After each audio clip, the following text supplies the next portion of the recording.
ကိုအိမ်ကလျှက်စစ် main box တွေဝါယာကြိုးတွေကနေရုတ်တရက်မီးလောင်ရင်ဘယ်လိုလုပ်မလဲအနားမှာလူမရှိတဲ့အချိန်ဆိုရင်ရောဘလောက်အန်တီရဲ့ကြီးမလဲ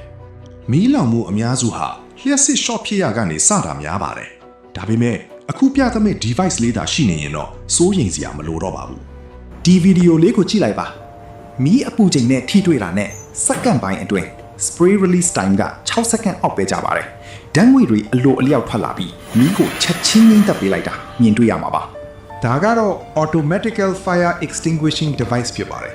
သူ့ရဲ့ဒီဇိုင်းကသေးငယ်ကြစ်လစ်ပြီးလျှက်စစ် main box တွေထဲမှာလွယ်ကူကူတပ်ဆင်ထားနိုင်ပါတယ်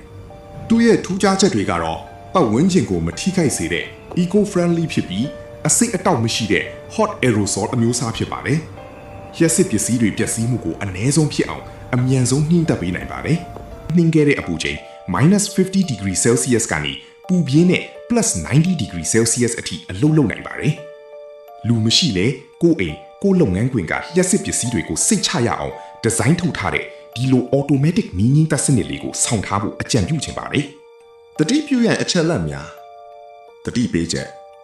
မီးငြိမ်းသတ်ပြီးချင်းကရိယာရဲ့ဘူးခွင်ဟာအရန်ပူနေတတ်လို့အေးမခံမဲလက်နဲ့ဓာတ်ရိုက်မကင်တွယ်ရပါတက်ဆင်မှုဝါယာကြိုးများနဲ့နီးကပ်စွာတက်ဆင်နိုင်တော့လဲစနစ်တကျတက်ဆင်ရန်လိုအပ်ပါသည်